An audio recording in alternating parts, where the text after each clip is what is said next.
rebalanced it, all the fins. Look how clean, brand new, dude. Hell yeah. Look at all the finishes. They rebuilt the whole insides, basically. I got a whole list. New oil feed, everything. Look at that. Hell yeah. Dude. This shit got no shaft play. No, it's tight. It's perfect. Dude, brand new. This thing is gonna spoil, bitch. I bought a high flow 10 oil drain and everything for it.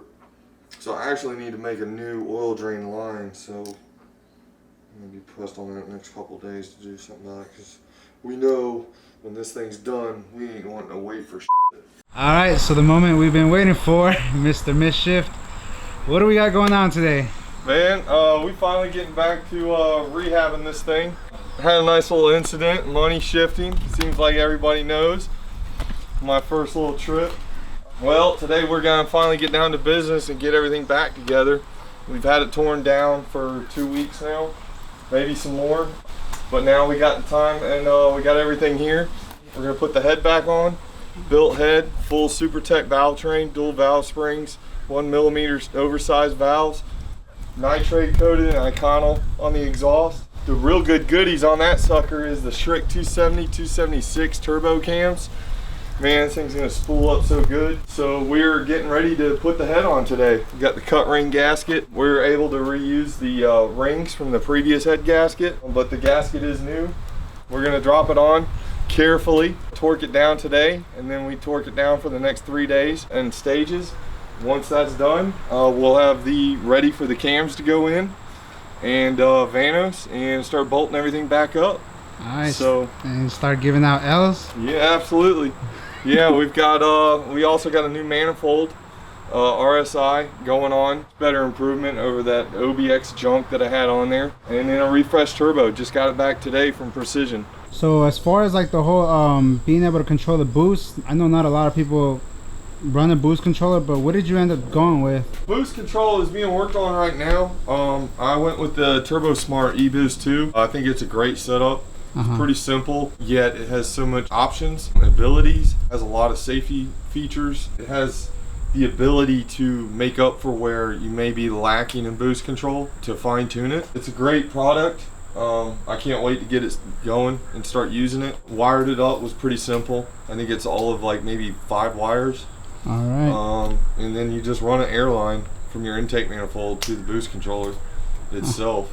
And then you run your air lines, which is what I'm doing is a little bit different this time. Most people use vacuum hose and barb connections. I'm using quick connect stainless fittings with air line like you would use on an air ride system. All right. It's a little bit less prone to collapsing and heat and stuff like that. Yeah, this should be a really good setup once we get it done. All right, and I know you mentioned something about R8 coils on this build. What is that, man? Like, what is that about? Some of the guys in the boosted community for E36s, they do a coil conversion of some sorts. The OEMs are great. They hold up well. But when you move over to a smart coil, which is a 4-wire coil, it has a better spark. It's stronger, a less blowout. If you're going to have any blowout, if it's going to happen, I highly doubt it with the R8 coil or comparable. When you're running smart coils at high boost, it's a hotter spark and stronger spark. It's also, on another note, it's cheaper to get the R8 coils than it is OEM coils. So if I ever do need to replace, it'll be a cost-effective way of having an upgraded option. Okay. So those are all good points on it. The installation wasn't too bad. Not my favorite because I can do electrical, but I don't enjoy it so much at times, and some of it's finicky. But the M3, the E36 harness, everything makes it a lot easier. There's a small module.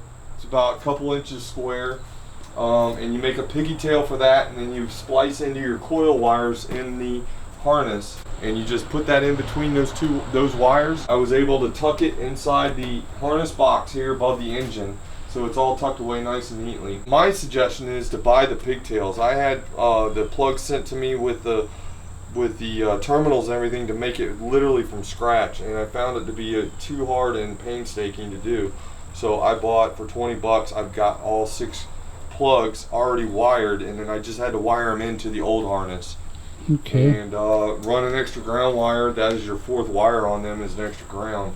and so I just ran that and made a single ground wire going to all the coils back out to the valve cover, just like the stock would be. And there you have it. That's an R8 coil conversion. Okay. Okay. And since you're Mr. Mischief around here, I heard you got like a crazy new. To address that immediately, didn't I? That was definitely. It was on my list the day before this happened, and unfortunately, I learned sometimes that I should have bought something or done something before the incident happens, the mishap. So, if you will, I went with the IRP.